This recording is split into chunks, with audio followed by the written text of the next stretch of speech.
ringan aja ya kalau sore-sore, kayaknya seru nih. Nah, oke, dingin nih di sini. Jangan gitu dong. Ini ada orang tiba-tiba masuk, tiba-tiba ketawa ini. Nah, saya mau ngomongin soal makanan nih. Ini asik nih. Jadi ternyata ya ada beberapa jenis makanan yang bisa menunda penuaan. Ini beneran ya nih. Ini berdasarkan hasil penelitian ini kawan. Jadi yang namanya makanan itu ya kawan ya, memang ya ada banyak fungsinya. Selain bikin kenyang, ternyata ada jenis-jenis makanan yang bisa mencegah atau menunda penuaan. Dan memang yang namanya penuaan itu boleh dibilang seperti semacam proses yang tidak bisa kita elakkan. Tapi soal cepat atau lambatnya itu bisa dikendalikan. Nah, para ilmuwan sekarang ini semakin tertarik untuk memahami apa yang membuat usia biologis kita itu, yakni usia sel ya, dan jaringan tubuh kita ya, itu berbeda dari usia kronologis yang tertera di KTP. Misalnya nih, ada nih orang yang usianya sudah kepala 7, tapi secara biologis ya, dari jaringan sel dan juga jaringan tubuh ya, itu masih segar aja, masih menunjukkan kesegaran. Nah, salah satu jalur yang sedang naik daun dalam penelitian ini adalah epigenetika, khususnya melalui pola makan. Apa sih epigenetika? Nah, epigenetika itu adalah ilmu tentang bagaimana aktivitas gen kita bisa berubah tanpa mengganti urutan DNA itu sendiri.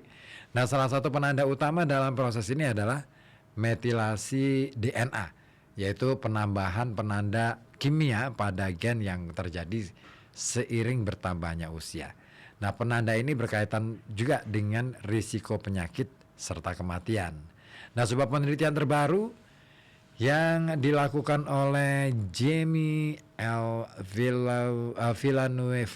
Villanueva ya, dari University of Washington dan Ryan Bradley dari National University of Natural Medicine yang menunjukkan bahwa makanan yang kita konsumsi ternyata bisa memengaruhi metilasi DNA, serta ini yang menariknya, berpotensi memperlambat bahkan membalikkan usia biologis.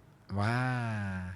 Nah, penelitian ini merupakan bagian dari analisis lanjutan studi Methylation Diet and Lifestyle (MDL) yang melibatkan 43 pria berusia 50 sampai 72 tahun. Nah, mereka menjalani program 8 minggu yang terdiri atas diet nabati, olahraga, meditasi, serta tidur yang cukup. Nah, fokus dari penelitian ini adalah pada pengaruh pola makan terhadap usia epigenetik, yaitu usia biologis berdasarkan perubahan DNA. Nah, menggunakan alat bernama Horvath Clock ya, para ilmuwan mengukur usia epigenetik itu dan hasilnya mengejutkan. Apa? Peserta yang mengikuti program secara menyeluruh menjadi 2 tahun lebih muda secara biologis. Sebaliknya, mereka yang tidak mengubah gaya hidup justru mengalami peningkatan usia biologis sebesar 1 tahun. Nah, beberapa peserta bahkan mencatat penurunan usia biologis sampai 9 tahun. Nah, faktor kunci apa ini yang bisa membuat usia biologis ini bisa jadi lebih muda? Nah, ini dia. Ada faktor kunci dalam penurunan usia biologis. Ternyata adalah konsumsi makanan yang kaya metil adaptogens. Nah, senyawa alami dari tumbuhan yang dapat memengaruhi jalur metilasi DNA. Nah, makanan ini apa saja jenisnya? Seperti apa saja? Yang pertama adalah kunyit, kemudian rosemary, bawang putih, teh hijau, teh olong, dan buah beri. Itu adalah contoh dari makanan-makanan yang mengandung metil adaptogens. Nah, peneliti juga mencatat dalam model regresi linear hierarkis, makanan yang dikategorikan sebagai metil adaptogens ini menunjukkan asosiasi signifikan dengan perubahan usia epigenetik. Bahkan setelah menghitung faktor seperti penurunan berat badan dan usia biologis awal. Nah, artinya pengaruh makanan ini tidak hanya karena efek umum dari menjadi lebih sehat ya, tetapi benar-benar bekerja langsung pada penanda DNA. Lalu pertanyaannya adalah mengapa makanan ini begitu ampuh?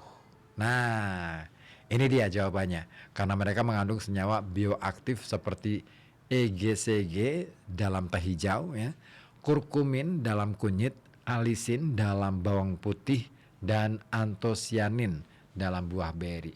Nah, semua senyawa ini bisa menghambat enzim-enzim yang mempercepat penuaan sel. Selain itu, makanan ini juga memengaruhi enzim telomerase yang bertugas menjaga ujung-ujung DNA tetap utuh. Nah, ketika ujung ini rusak ya, ujung DNA itu rusak, penuaan dan kerusakan sel terjadi lebih cepat.